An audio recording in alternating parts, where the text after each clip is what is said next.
पुण्याच्या सासवड पोलिसांची मोठी कारवाई. तब्बल 21,70,000 रुपयांचा प्रतिबंधित गुटखा आणि मुद्देमाल जप्त. नमस्कार, आपण पाहत आहात महाराष्ट्र जनता न्यूज. पुणे ग्रामीणच्या सासवड पोलिसांनी प्रतिबंधित आणि मानवी आरोग्याला घातक असणाऱ्या गुटख्याविरुद्ध एक मोठी कारवाई केली आहे.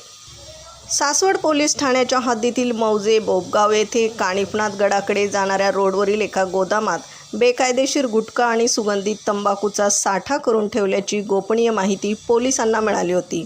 प्राप्त माहितीच्या आधारे पोलिसांनी 25 जून रोजी दुपारी 1:15 वाजेच्या सुमारास या गोदामावर अचानक छापा टाकला. या कारवाईत पोलिसांनी सिग्नेचर फिनेस्ट पान मसाला, ॲक्शन 7 कंपनीचा सुगंधित तंबाखू, RK कंपनीचा सम्राट पान मसाला आणि ST1 कंपनीचा सुगंधित तंबाखू असा एकूण 21,70,960 रुपयांचा प्रतिबंधित मुद्देमाल जप्त केला. या प्रकरणी कोंडवा खुर्द येथील रहिवासी असलेल्या सिराज शेख नावाच्या आरोपीविरुद्ध सासवड पोलीस ठाण्यात अन्न सुरक्षा व मानके कायद्याअंतर्गत गुन्हा दाखल करण्यात आला आहे.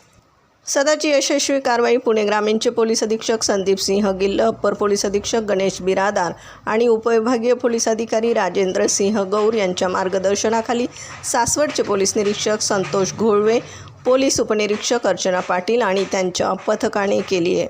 प्रतिनिधीसह महाराष्ट्र जनता न्यूज पुणे.